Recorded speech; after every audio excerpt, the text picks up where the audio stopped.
Hello and welcome to the first Bathgate Thistle YouTube interview of the 2020-21 season. My name is Mark Wilson and my guest today is Jags manager Andy Colley. Andy, thanks for joining me. Not a problem, mate. It's good to get you on board. I think a club the size of Bathgate is needing a good social media outlet, and getting you on board has been a great benefit. So far, we've even noticed a difference. You've only been a couple of weeks, so I know. Welcome on board, mate. Welcome on board. Excellent, thank you. Well, I appreciate that. Hopefully, we can have a decent relationship going forward and get more fans in the door and stuff once they're allowed, obviously. Yeah, well, that's what it's about. I think, with this COVID stuff, I think it's even more imperative that we get all the local punters, in the gates, because about missing football, and probably a lot of them can't go to the Rangers, Celtics, the Hearts, the Hibs, that. So go to your local team. Bathgate's a big town, so if we can get even for a few more, it'd be the benefit of the club.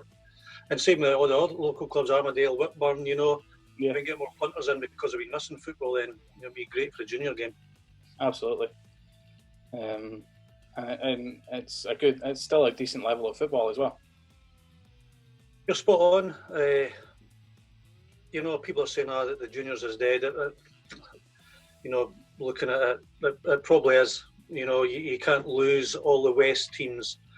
They were the backbone the last 15 years. I mean, your Auckland Lexies and all that, they're always winning the Scottish Cup. So losing all them was a massive blow at the junior game. And then you had all the five teams, maybe not the strongest at times, but, there were a number of good clubs in there that have all decided to go to the east of Scotland. So, they're all jumping on the east and the West seniors. They see that's the next step to get into the pyramid system.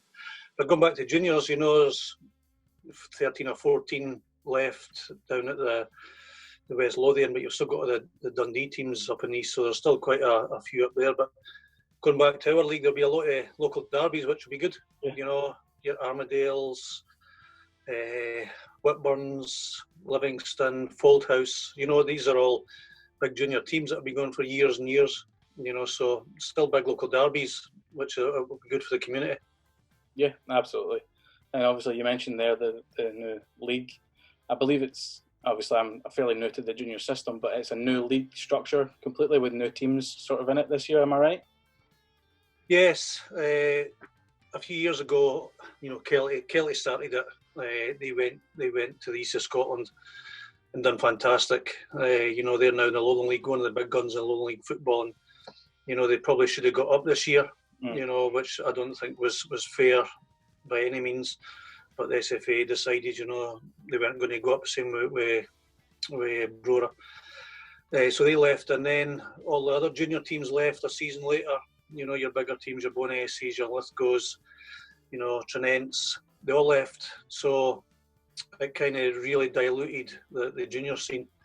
So what it created some, if you want to call them, community teams. Slockey have got a community team, but now they're the juniors.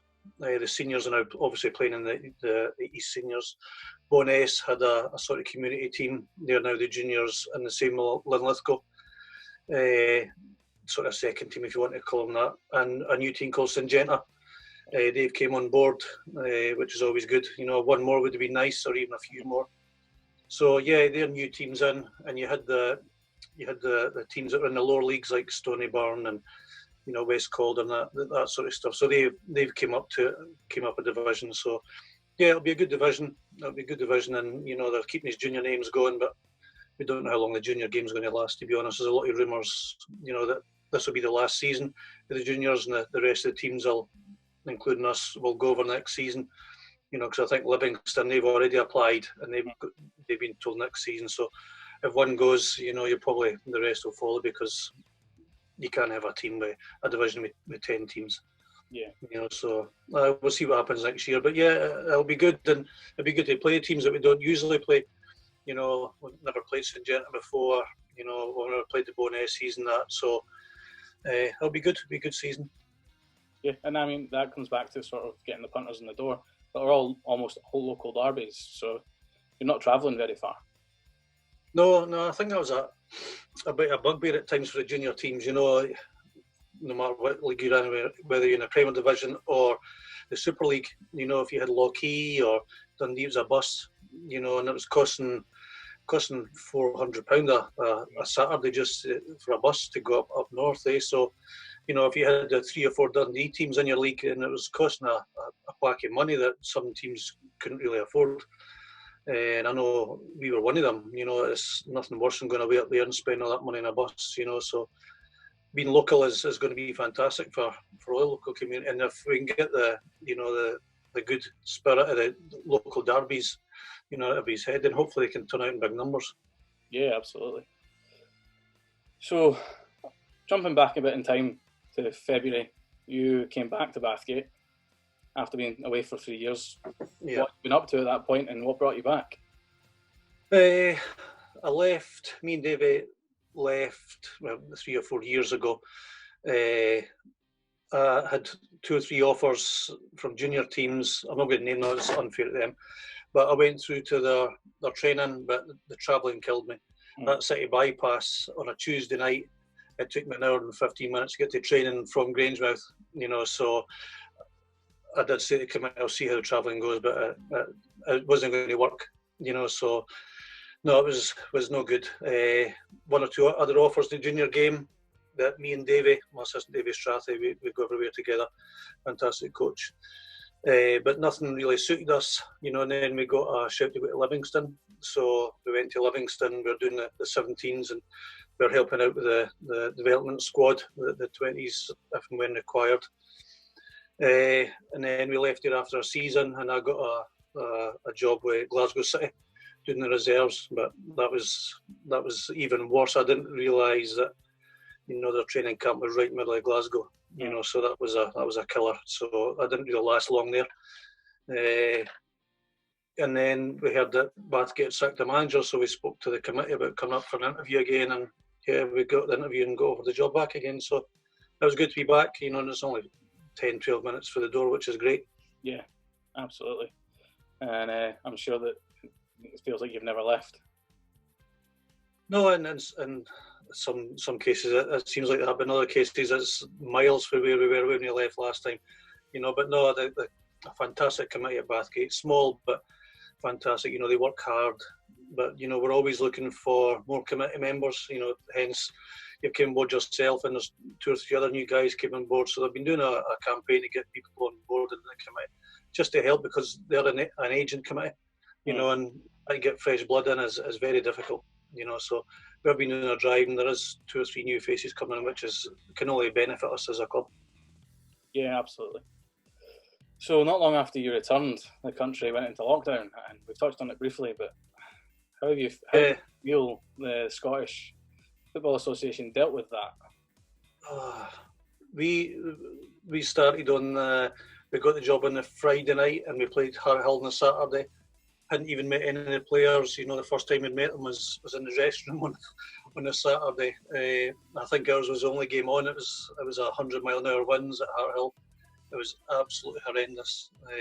Had to draft in 3 or 4 players to help us get through that day because we were really short. So we had 1 game, and then I think we had 3 or 4 training sessions, but the weather was horrendous for that month, and there was no games played. You know, so it was just getting used to the lads, and then next thing lockdown happened. You know, so no, it wasn't a great start. You know, trying to attract players in. People were hearing that we were back. You know, we couldn't even get in within it training, and it was very difficult to try and identify new players to come in because everybody was in lockdown. You know, so it's not been ideal coming in, you know, 4 or 5 weeks before lockdown, and we only had that 1 game. Yeah, it was difficult. It was difficult. You know, players were coming to the end of their contract. And there was no players. Not one player had re-signed for the following season, so every player was out of contract. So it was difficult to even meet up with them to try and talk, you know, to show the vision of the club. But we got through it, and you know, we are where we are at the moment, still waiting.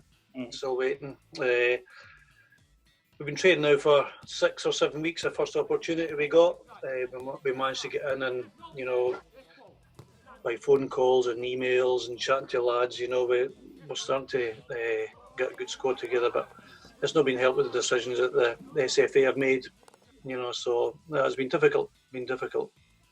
obviously we're not long back from the 10 or 11-day ban as well, and that was sort of right as your training sessions were getting more momentum behind them. So was that difficult to then come back from?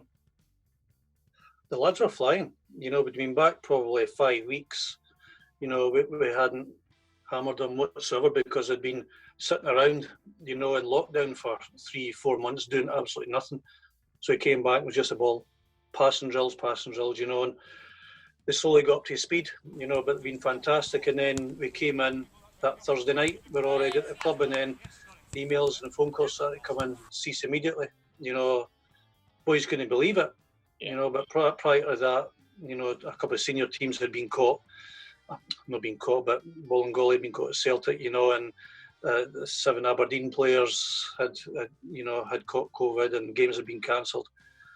And we kind of thought it was a bit rough on the lads. Yeah. Locked down for 10 days, right before training. I mean, there must have been thousands of players, junior, amateur, senior, at training already when they got told to cease immediately. But then hearing that, you're all questioning me why were the lower leagues getting punished for it when the top teams seem to be getting away with it. But then you're hearing that teams have been playing friendlies and that sort of stuff, lower league teams, which were, was a bit naughty. So that was coming out the woodwork the last week or so. So, you can see why they took the decision for the lower league teams. If teams were playing friendlies when they weren't even allowed to basically train, had to social distance at training.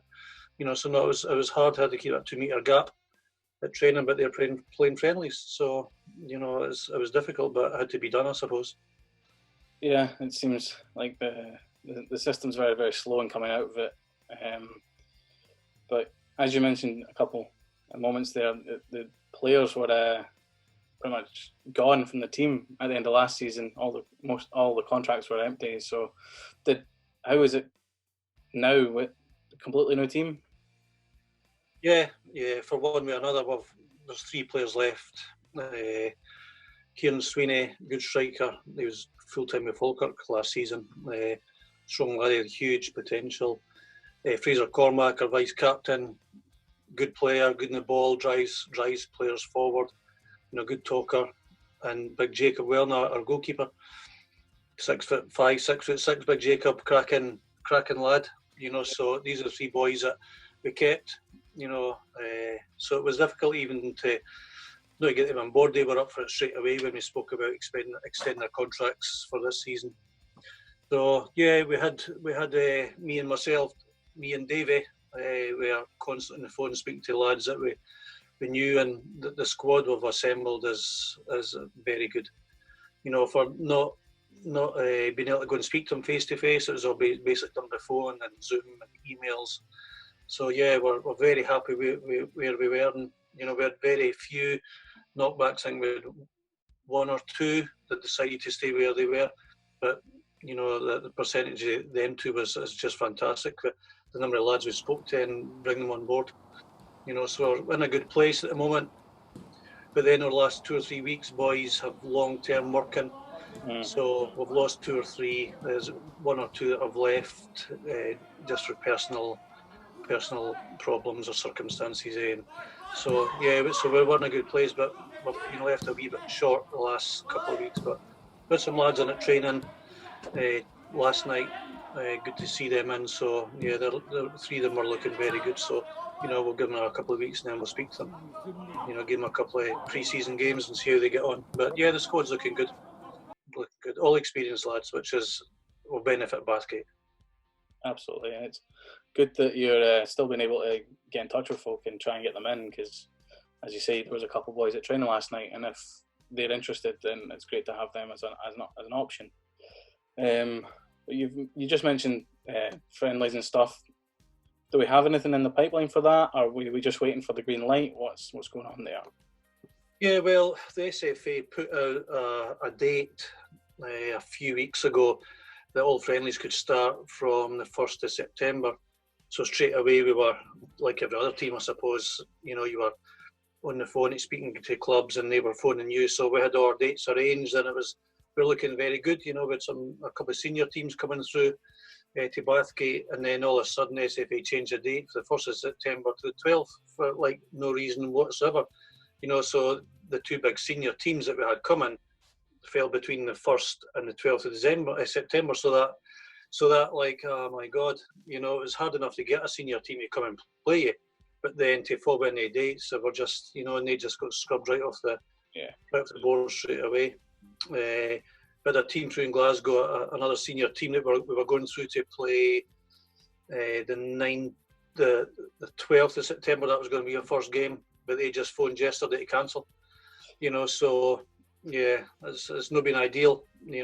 But I think I probably would have cancelled that game myself, considering what's going on with COVID in Glasgow at the moment anyway. So yeah, so at the moment we've got Cambusbarn, one of my old teams that I hold dear to my heart.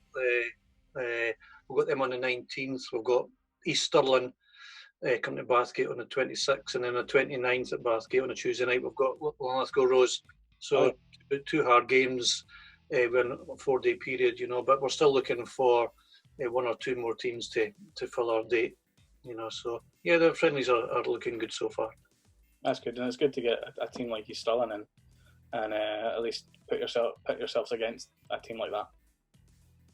Definitely, we've got a lot of experienced boys in the squad, and we don't know how we're going to cope against East Stirling. They're probably always one of the favourites to get back up into the football league. So no, it'll be good. I'll give the guys an indication of where they are.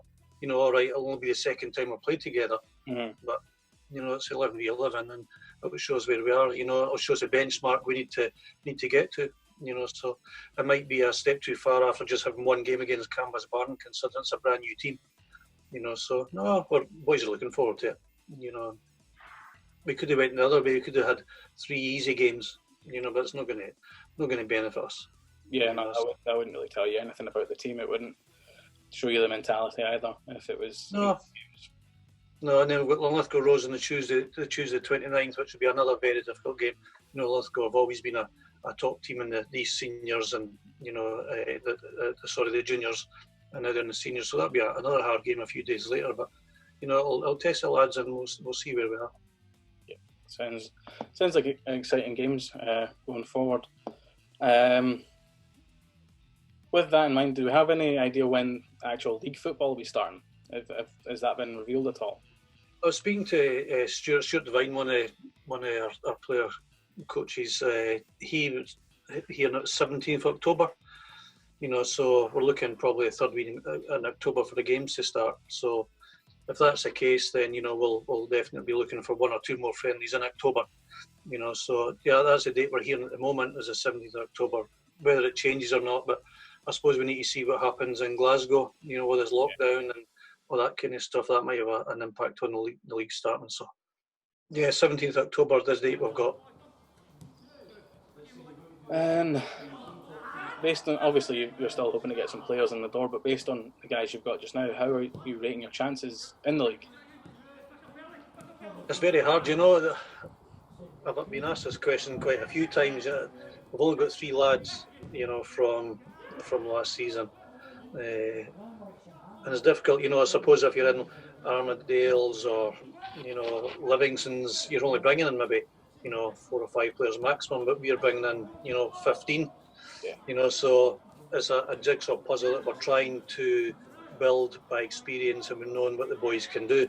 So until we actually kick off, then we don't know how the team is going to develop. But the way they've been listening to us in training, Marcel and Davey, they've been doing fantastic, and I think one of the benefits we've got, they're all experienced, either senior or junior, so the job should be a bit easier than if you're bringing in under 20s and that sort of stuff, so they've been listening to what we've been saying, they've been taking it on board, and they're doing really, really well, and Marcel and Davey and Stuart as well are chuffed where we are at the moment, considering it's hard enough to get 4 or 5 decent players in, but try to get 15 in is quite hard, especially, try to build a team from scratch again.